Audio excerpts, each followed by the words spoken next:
Isso, bacana. Outro pensador do Renascimento que a gente vai estudar, vai dar uma pincelada, é o nosso amigo Michel de Montaigne. Beleza? Do século XVI. Já passou mais um pouquinho do nosso amigo Galileu. O nosso querido amigo Montaigne é muito famoso por uma obra, por um ensaio dele chamado Os Canibais. É um ensaio onde ele fala sobre os grupos indígenas recém-descobertos pelos europeus. Todo mundo, né, o pessoal da Europa teve a tendência de achar aquilo um absurdo. Ai, meu Deus do céu, eles são selvagens, eles não conhecem Deus, que é um ponto bem importante para a crítica, né? Ah, e tal. E o Montaigne escreveu esse ensaio, Os Canibais, de uma maneira bacana, de uma maneira simpática, eu diria. Caramba, essa luz está me incomodando. Enfim, o Montaigne, aliás, as alterações da luz, né? O Montaigne foi um camarada que observou que não é porque eles são diferentes de nós que eles são errados. Olha que interessante, principalmente para um cara do século XVI. E é importante a gente lembrar que século XVI é 1500 e lá vai fumaça. Então, cara, é muito tempo atrás. É uma visão muito diferente, muito distinta da nossa. E mesmo assim ele conseguiu ter essa...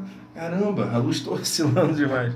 O Montaigne conseguiu ter essa noção de humanidade, né, cara?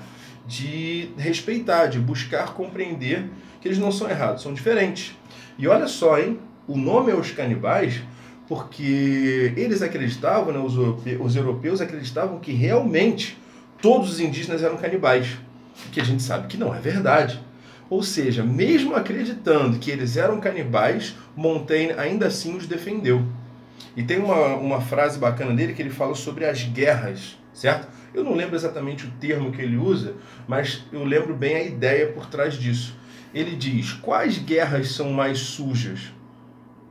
As dos indígenas, as deles, né? Dos povos do sul, como eles chamavam, porque eles são cruéis, porque eles comem a carne de seus adversários, em vista de terra, honra e sobrevivência?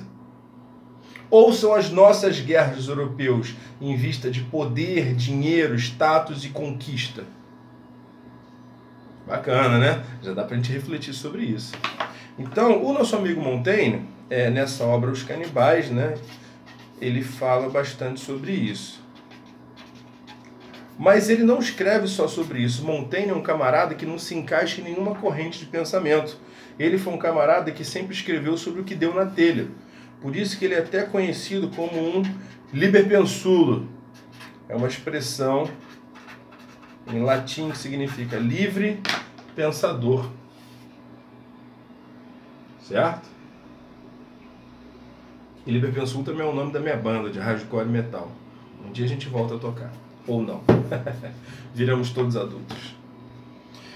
E um termo bacana para que vocês guardem, para a gente guardar sobre o Montaigne, é esse que eu vou escrever aqui agora. Ó. Generalidade da humanidade.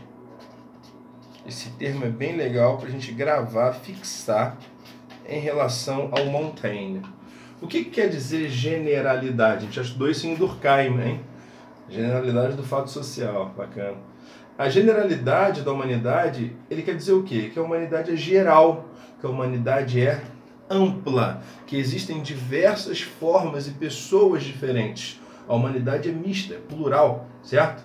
Então, esse termo, né, indica que o Montaigne é um cara com muita tendência a respeito às diferenças, ok?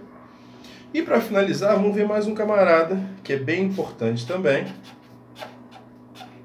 que é o nosso amigo Galilei.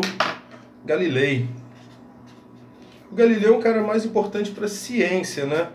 Mas como a ciência serve à humanidade através da razão, eu acho interessante que a gente saiba, que a gente tenha uma ideia de quem foi esse camarada brabo. Uma frase muito importante do Montaigne, que eu vou escrever só um pedacinho, senão fica muito grande. E aí vocês anotem a frase inteira, tá? Para Galileu, eu falei Montaigne agora? Não, mas é Galileu. Para Galileu, o livro do universo está escrito em caracteres matemáticos. Ou seja, o livro do universo está escrito em números, certo? E como a gente já viu com os pré-socráticos, né, o nosso amigo Pitágoras, a visão do Galileu é muito similar. Se a gente observar bem o que o Pitágoras já falava, dá para entender que o Galileu está corretíssimo. A única forma que nós temos de manter algum controlezinho sobre a realidade, sobre a vida, sobre a natureza, é através de números. Uma forma bem clara de a gente entender isso é o fato de que a nossa percepção do mundo é uma percepção espaço-temporal. Toda a nossa vida, a nossa realidade é controlada, é regida pelo tempo e pelo espaço, pelo tamanho das coisas, pela distância que a gente percorre, o tempo que demora para percorrer aquela distância, certo? Então, é a matemática que rege tudo, segundo o nosso amigo Galileu, e também já dizia assim o nosso amigo Pitágoras. E essa frase é muito legal, caraca. Eu vou colocar só uma palavrinha também, vocês anotem o restante.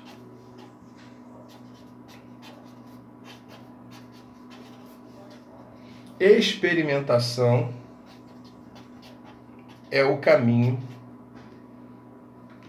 para a ciência.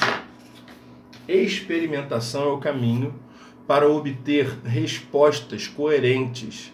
Experimentação é o caminho para adquirir conhecimento estável, conhecimento que não vai ser quebrado logo em seguida. Eu vou lá e chego a uma conclusão sobre alguma coisa. Se eu faço experimentos para alcançar e provar essa conclusão, se alguém vier me refutar depois, pô, JL, tá errado isso aí, eu vou mostrar o experimento para ele, certo? Tem um canal no YouTube que eu tenho assistido os vídeos, se chama Física e Afins. Cara, é sensacional, é muito brutal esse canal. E é leve, porque o canal pertence a uma jovem, uma menina que deve ter uns 30 anos, se eu não me engano, mas ela aparenta ser muito mais jovem. E ela faz pós-doutorado em física quântica, física do mundo subatômico, né? Física das partículas.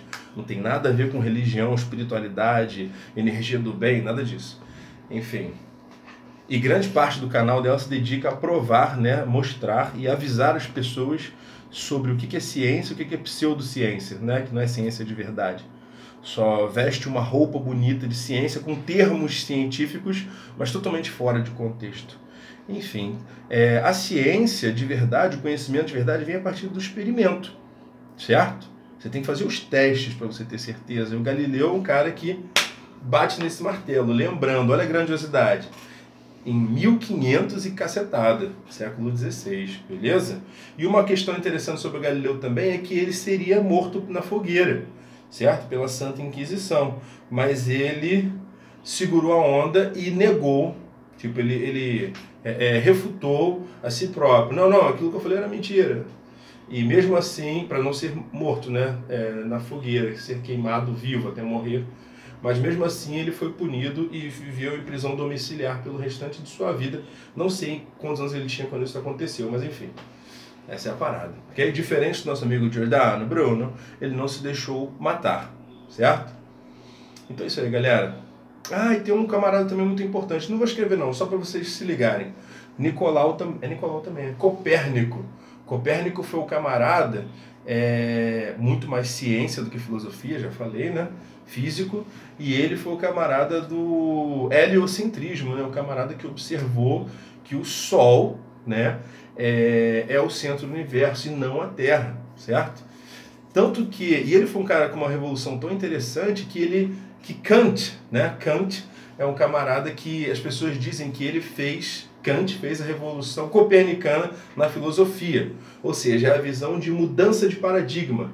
Por quê? Antes de Copérnico, todos acreditavam que a Terra era o centro do universo. E o Copérnico vai, através de cálculos e comprovação, mostra que é o Sol.